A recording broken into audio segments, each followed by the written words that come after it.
Hello বন্ধুরা, আজকে হচ্ছে 2 তারিখ। গতকালকে আমি পুরো বেনারসটা ঘুরেছি। আজকে আমি যাব প্রয়াগে, যেখানে মহাকুম্ভ স্নান শুরু হয়েছে, পূর্ণ মহাকুম্ভ স্নান। তো এখন বাজে সকাল 10টা। ঘুম থেকে উঠলাম, জাস্ট উঠেই ফ্রেশ হয়ে ব্লগিংটা স্টার্ট করছি। তো আমার ট্রেন আছে বারাণসী থেকে, যে ট্রেনটা হচ্ছে 12:30টার দিকে আছে, আর একটা হচ্ছে 11:20-তে আছে। তো আমি 11:20 অথবা 12:30 এই দুটোর মধ্যে একটাতে উঠবো আর কি, একটাতে উঠবো। তো ফাইনালি চলো দেখা হচ্ছে। তো ফাইনালি আমি বেনারসির হোটেল ছেড়ে দিলাম এবং এখান থেকে টোটো ধরলাম আমি গোদলিয়া মোড় থেকে স্টেশনে পৌঁছে গেলাম। আর স্টেশনে বেশিক্ষণ দেরি করতে হয়নি, তাতেই আমার চলে আসলো ট্রেন। আর ট্রেনে চড়ে আমি সোজা চলে গেলাম প্রয়াগরাজ। আর প্রয়াগরাজ গিয়ে যে আমার কি ভালো লেগেছিল, কি খুশি লেগেছিল এই লেখাটা দেখেই, স্টেশনটা দেখে অনেক ভালো লেগেছিল। সেই ভালো লেগেছিল যা আমি বলে বোঝাতে পারবো না। আর এটাই আমি ভাবছিলাম যে লোকে অনেকেই ভিড় বলতো, খুব ভিড়ের ভয়ে আসেনি, কিন্তু আজকে আমি আসলাম অতটা ভিড় নেই, কত ফাঁকা ফাঁকা। আর সেই খুশিতে আমার হাসি পাচ্ছিল যে অনেকেই মিস করলো এই কথাটা শুনে। ফাইনালি আমি যাওয়ার পথে অনেক পেন্টিং দেখছি, মহাকুম্ভের অনেক পেন্ট করা আছে। স্টেশন থেকে বেরিয়েই অনেক লোক পেছন দিয়ে আসতেছে, আমার সামনেও যাচ্ছে। তো যেদিকে সঙ্গম মার্গ লেখা আছে সেই মার্গ ধরেই আমরা যাচ্ছিলাম। আর স্টেশন থেকে মোটামুটি 9 কিলোমিটারের মতো রাস্তা ছিল। তো এখান থেকে অনেকেই বলছিল যে 9 কিলোমিটার হেঁটে হবে। আলটিমেটলি আমি যেদিন যাই সেদিন কেউ চাইলে টোটো করেও যেতে পারতো, কেউ চাইলে হেঁটেও যেতে পারতো। তো অনেক রাস্তাই ছিল, বিকল্প রাস্তা। তো আমি চলে আসছিলাম টোটো করে। তারপরে 5 কিলোমিটার রাস্তা এসেই এই গেটের সামনে নামিয়ে দিল।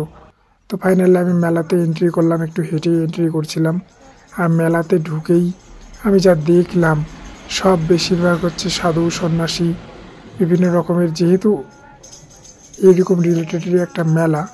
তো আমার খুব ভালো লেগেছিল, সবটাই মিলেমিশে, মানে আমি বাকরুদ্ধ হয়ে পড়েছিলাম মাঝখানে। তো তারপর নন্দী দাঁড় ছিল মেলার মধ্যে, এতগুলো পার্ট ছিল যে মেলাটা আমি পুরোটা হয়তো ক্যামেরার সামনে তুলে ধরতে পারিনি, কারণ আমি অনেকটাই হাঁপিয়েও গেছিলাম। আর এদিকে দেখছিলাম যে নাগা সাধুরা আসতেছে স্নানের জন্য দল বেঁধে। কেউ বা আসছিল গাড়িতে করে, কেউ বা আসছিল এরকম হেঁটে। তাদের প্রোটেকশন বিশাল, খুব ভালো একটা প্রোটেকশন ছিল। সেই প্রোটেকশনের মাধ্যম দিয়ে ওরা আসছিল। আমি যাওয়ার কিছুদিন আগে তাদের সঙ্গে পাবলিক ফেয়ার ছিল, পাবলিকের সাথে কানেকশন দিয়েছিল, কিন্তু জানি না এমন কিছু ঘটনা ঘটেছিল যার জন্য তাদের সঙ্গে আর কানেকশনের রাস্তাটা বন্ধই করে দিয়েছিল, নো এন্ট্রি করে দিয়েছিল, ওরা যেদিকে থাকে। আর এখানে চলছিল তাদের স্নান পর্ব, ফার্স্ট স্নানের পর্ব, মোটামুটি 3টা 3:30টার দিকে চলছিল। তো এনারা স্নান করছেন, স্নান করার পরেই আরও অনেকেই আসছিল, মানে ভোর 3টা থেকে যদি বলি আমি, ভোর 3টা থেকে 10টা 11টা, সকাল 10টা 12টা, মানে কি কোনো ভুল নেই, তার কোনো কম হবে না। 12টা বেজে যাচ্ছে, তাও এদের স্নান পর্ব শেষ হচ্ছে না। এরা একদল যাচ্ছে আর একদল আসছে, এরকম করে আসতে চলছে লাগাতার। তো আমি তাদের কিছু ভিডিও ক্লিপ নিই এবং তারপরেই আমি স্নানে নেমে পড়ি।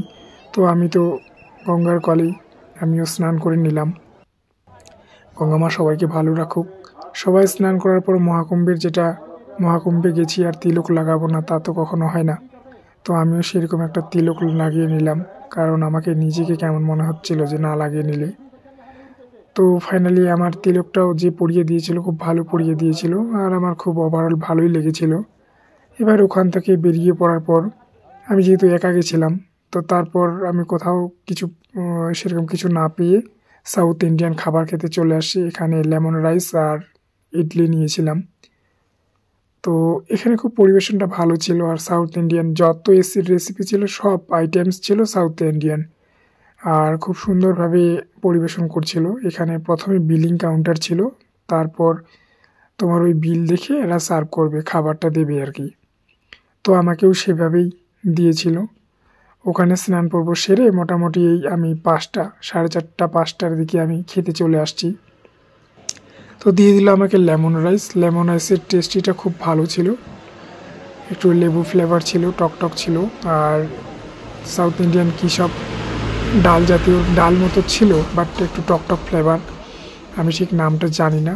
ওর সাথে যেগুলো দিয়েছিল শুধু ইডলি আর লেমন রাইস, এই দুটো জানি, তার সঙ্গে কিছু দিয়েছিল সেটা বলতে পারবো না। আর আমি জানি যে আমাদের সেদিন আমি যেদিন গেছিলাম সেই সময় হনুমানগিরি বাড়ি হনুমানগিরি সেটা বন্ধ ছিল, তো যার জন্য হনুমান মন্দির বন্ধ ছিল। তো অনেকেই মানে মন খারাপ আমাদের যে আমরা ঢুকতে পারলাম না। অশ্বত্থ বট ছিল, সেই গাছেরও আমাদের দেখা হলো না। আর এদিকে ডিজিটাল মহাকুম্ভের যে একটা এক্সিবিশন ছিল সেটাও আমরা দেখতে পাইনি।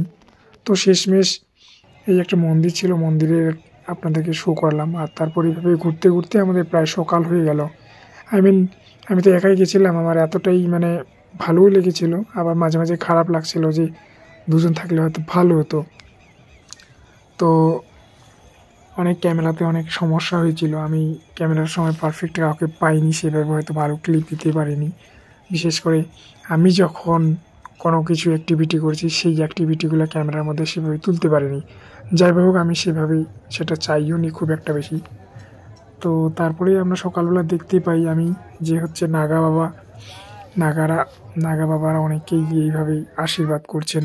তারপর আমি আসলাম একটু, যারা ওই রুদ্রাক্ষ বিক্রি করছে তারা বলছে যে এটা নাকি সত্যি, এটা নাকি অরিজিনাল, এটা এই যে এরকম পয়সার মাঝখানে দিলে, কয়েনের মাঝখানে দিলে সেটা অটোমেটিক ঘোরে। তো আমিও জানি না, আমি তো বিশ্বাস করছিলাম না। সত্যি আমি এবার নিজের হাতে ট্রাই করলাম, তো আমি বুঝতে পারলাম যে ঘুরছে। তো এর পিছনে যে সায়েন্সটা কি সেটা আমি বুঝতে পারছি না, যদি আপনারা কেউ জেনে থাকেন অবশ্যই বলবেন। সকালবেলা দিয়ে আরও দেখতে পেলাম যে হেলিকপ্টারে করে পরিদর্শন করছেন আমাদের ইউপির রাজ্য সরকার।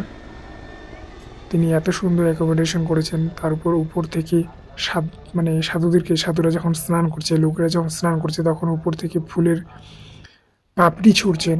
তো ফুলের পাপড়ি খুব সুন্দরভাবে, এত ফুলের পাপড়ি ছুঁড়ছিল। আমি যেহেতু দূর থেকে ভিডিওটা করেছি তার জন্য হয়তো ক্যামেরা ক্যাপচার খুব একটা ভালো হয়নি, কিন্তু রিয়েলিটিতে যা আমি দেখেছি তা আমি ভাষায় প্রকাশ করতে পারবো না যে আমার অতটাই ভালো লেগেছে। তারপর আমরা মেলা থেকে আমি ফাইনালি বেরিয়ে গেলাম। বেরোনোর পর দেখছি যে এখানে কোনটা কত কিলোমিটার ডিস্টেন্সে আছে। তো এখান থেকে দেখলাম প্রয়াগরাজ জংশন ঠিক 9 কিলোমিটারই দেখাচ্ছে। তো আমি ফাইনালি ওখান থেকে একটু হাঁটতে হলো, হাঁটার পর আবার বাইক নিলাম। বাইকে 100 টাকা নিয়েছিল, আমাকে স্টেশনে পৌঁছে দিয়েছিল। তো এই ছিল আমার প্রয়াগরাজ যে মহাপূর্ণ কুম্ভ মেলার যে আমার ভিজিট, বা আমি কি করলাম না করলাম। তো এইরকম ছিল আমার একটা জার্নি। যদিও আমার মেলার পরিদর্শনটা পুরোটাই রাতে ছিল, আমি দিনের বেলা করিনি, কারণ আমার স্নানের টার্গেট ছিল ব্রহ্মাণ্ডকুণ্ডে, যেটা কি বলে ওই 3:30 4টা এই নাগাদে, এই সময় আমি স্নান করব। আর তাছাড়াও আমি পৌঁছেছিলাম মেলাতে 8:30 নাগাদ। তো 8:30 নাগাদে গিয়ে আমি তখন কিছু পাইনি সেভাবে।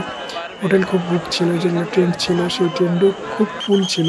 তো যার জন্য আমি ভাবলাম যে এই 3-4 ঘন্টা আমি একটু মেলা পরিদর্শন করে নিই, আর ভোরবেলা স্নান করে সকাল সকাল বেরিয়ে পড়বো।